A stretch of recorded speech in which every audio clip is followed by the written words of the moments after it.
Hi hello friends, welcome back to my channel Hema Suman Kannada YouTube ಚಾನಲ್ಗೆ. So friends, ಯಾರೆಲ್ಲ ನನ್ನ channel subscribe ಮಾಡ್ಕೊಂಡಿಲ್ಲ please subscribe ಮಾಡ್ಕೊಂಡು ವೀಡಿಯೋ ವಾಚ್ ಮಾಡಿ, ಹಾಗೆ ಪಕ್ಕದಲ್ಲಿರೋ ಬೆಲ್ಲೈಕನ್ ಕೂಡ ಪ್ರೆಸ್ ಮಾಡಿ.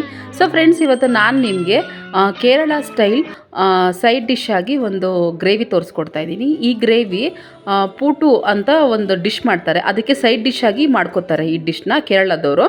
ಸೊ ನೋಡೋಣ ಬನ್ನಿ ಅದಕ್ಕೆ ಏನೇನು ಬೇಕು ಅಂತ.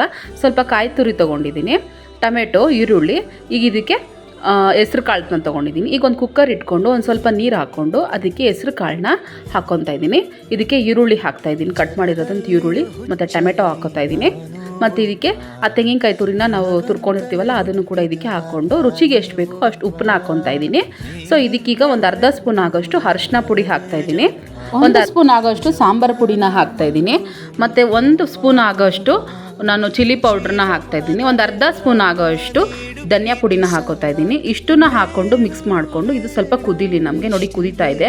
ಕುದಿಯೋ ಟೈಮಲ್ಲಿ ಇದು ನಮಗೆ ವಿಸಿಲ್ ಬರ್ಸ್ಕೊಂಬಿಡೋಣ. ಈಗ ಚೆನ್ನಾಗಿ ಬೇಯಬೇಕು ಕಾಳು, ನಮ್ಗೆ ಇದೆಲ್ಲ ಹಾಕಿರೋದನ್ನ ಚೆನ್ನಾಗಿ ಬೇಯಬೇಕು. 3 to 4 ವಿಸಿಲ್ಸ್ನ ಬರ್ಸ್ಬೇಕು. ಈಗ ಒಂದು ಬಾಣಲಿ ಸಪ್ರೇಟಾಗಿ ಬಾಣಲಿಯಲ್ಲಿ ಒಂದು 2 ಸ್ಪೂನ್ ಆಗೋಷ್ಟು ಎಣ್ಣೆ, ಒಂದು ಸ್ವಲ್ಪ ಸಾಸಿವೆ, ಒಂದು ಸ್ವಲ್ಪ ಜೀರಿಗೆ, ಒಣಗಿದ ಮೆಣಸಿನ್ಕಾಯಿ 1, 2, 3 ಮತ್ತು ಕರಿಬೇವು ಇಷ್ಟು ಹಾಕ್ಕೊಂಡು ಒಗ್ಗರಣೆ ಮಾಡ್ಕೊಂಬಿಡೋಣ. ಇದನ್ನು ನೋಡಿ, ಇದು ಒಗ್ಗರಣೆ ಹಾಕ್ತಾಯಿದ್ದೀನಿ ಈಗ. ಸೊ ಈಗ ಒಗ್ಗರಣೆ ಮಾಡಿಕೊಂಡು ಇದು ತುಂಬಾ ಚೆನ್ನಾಗಿರುತ್ತೆ, ಪೂರಿಗೆ, ದೋಸೆಗೆ ಎಲ್ಲದಕ್ಕೂ ಚೆನ್ನಾಗಿರುತ್ತೆ ಫ್ರೆಂಡ್ಸ್. ನೀವು ಒಂದ್ಸತಿ ಟ್ರೈ ಮಾಡಿ.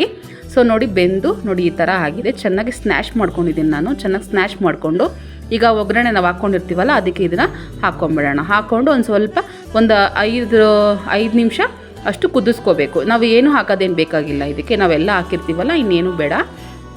ನೀವು ಈ ಟೈಮಲ್ಲಿ ಉಪ್ಪು ಖಾರ ಎಲ್ಲ ಚೆಕ್ ಮಾಡ್ಕೊಳ್ಳಿ. ನೋಡಿ ಕರೆಕ್ಟಾಗಿ ಆಗಿರುತ್ತೆ. ನೋಡಿ ತುಂಬ ಚೆನ್ನಾಗಿರುತ್ತೆ ಇದು ಗ್ರೇವಿ. ದೋಸೆಗೆ, ಇಡ್ಲಿಗೆ ಎಲ್ಲದಕ್ಕೂ, ಎಸ್ಪೆಷಲಿ ಇದು ಪೂರಿಗಂತೂ ಸಖತ್ತಾಗಿರುತ್ತೆ ಫ್ರೆಂಡ್ಸ್ ಇದು. ಸೊ ಫ್ರೆಂಡ್ಸ್, ನೋಡಿದ್ರಲ್ಲ ಫ್ರೆಂಡ್ಸ್, ಎಷ್ಟು ಸಿಂಪಲ್ಲಾಗಿ ನಾವು ಈ ಥರ ಗ್ರೇವಿ ಮತ್ತು ಪೂರಿನ ಮಾಡ್ಕೊಂಡಿದ್ದು. ಜೊತೆಗೆ ನಾನು ಪೂರಿ ಕೂಡ ಮಾಡಿದ್ದೆ, ತುಂಬಾ ಚೆನ್ನಾಗಿತ್ತು. ನೀವು ಮನೇಲಿ ಟ್ರೈ ಮಾಡಿ ಹೇಗಿತ್ತು ಅಂತ ನನ್ನ ಕಮೆಂಟ್ಸಲ್ಲಿ ತಿಳಿಸಿ. ನನ್ನ ವಿಡಿಯೋ ನಿಮ್ಗೇನಾದರೂ ಇಷ್ಟ ಆದರೆ ಒಂದು ಲೈಕ್ ಮಾಡಿ, ಶೇರ್ ಮಾಡಿ, ಕಮೆಂಟ್ಸ್ ಮಾಡಿ.